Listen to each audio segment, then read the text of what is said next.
Hi friends, welcome to my channel. ఈరోజు నేను చిన్న పిల్లలకి యూజ్ చేసే ప్యాటర్న్ ప్యాంట్ కాలర్ నెక్ డిజైన్ని ఏ విధంగా కటింగ్ చేసుకోవాలో ఈ వీడియోలో చూపిస్తాను. ఇది వచ్చేసి ఓన్లీ క్యాన్వాస్ పేపర్ కటింగ్ అండి. దానికోసం నేను ఇప్పుడు దీనికి ఫస్ట్ నేను నెక్ అనేది డ్రా చేసుకుంటున్నాను. చూడండి, ఇక్కడ నుంచి 2 ఇంచెస్ని మార్కింగ్ చేసుకుంటున్నాను. అలాగే నెక్ లెంత్ వచ్చేసి 3 ఇంచెస్ని మార్కింగ్ అనేది చేసుకుంటున్నాను. ఒక బాక్స్ షేప్లో మార్క్ చేసుకోవాలి. ఇప్పుడు ఒక 1/2 ఇంచ్ పైకి ఒక చిన్న డాట్ తీసుకోవాలి. ఇప్పుడు దీనికి నేను ఈ నెక్ అనేది షేప్ అనేది డ్రా చేసుకుంటున్నాను.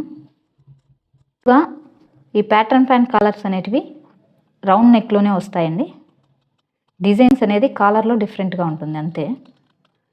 ఈ విధంగా ఫస్ట్ నెక్ అనేది డ్రా చేసుకోవాలి. ఇప్పుడు ఇక్కడి నుంచి 2 ఇంచెస్ని మార్కింగ్ చేసుకుంటున్నాను. అలాగే ఇక్కడి నుంచి వచ్చేసి 2 ఇంచెస్ అనేది నేను మార్కింగ్ చేసుకుంటున్నాను.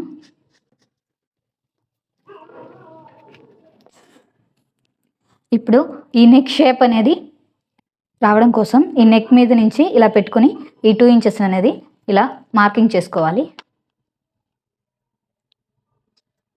ఈ విధంగా మార్కింగ్ చేసుకున్న తర్వాత ఈ నెక్ షేప్ అనేది ఇలా డ్రా చేసుకోవాలి.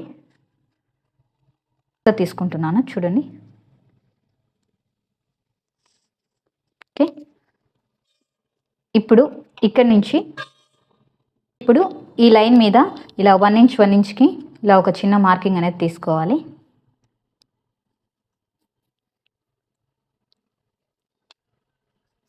విధంగా 1 ఇంచ్ 1 ఇంచ్ మార్కింగ్ తీసుకున్న తర్వాత మీకు కట్ వర్క్ షేప్ కావాలంటే క్రాస్గా కావచ్చు, లేదంటే రౌండ్ షేప్ అయినా సరే మీరు తీసుకోండి.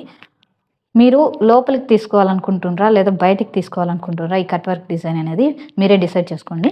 సో నేనైతే ఇలా బయటికి తీస్తున్నాను. చూడండి,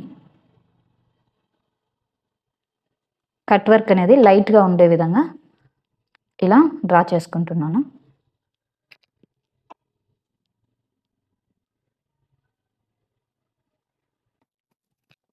ఓకే, ఇక్కడ వచ్చేసి మీకు కట్ వర్క్ షేప్ కావాలంటే మీరు డ్రా చేసుకోండి, లేదంటే ఇలా ప్లెయిన్గా అయినా సరే ఉంచుకోవచ్చు.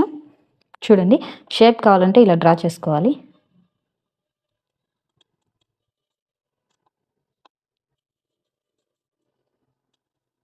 ఓకే, ఈ విధంగా డ్రా చేసుకున్న తర్వాత ఈ క్యాన్వాస్ పేపర్ని కటింగ్ అనేది చేసుకోవాలి. చూడండి, ఈ విధంగా ఈ కట్ వర్క్ షేప్లో ఈ ప్యాటర్న్ ప్యాంట్ కాలర్ అనేది మనం డిజైన్ చేసుకోవచ్చు.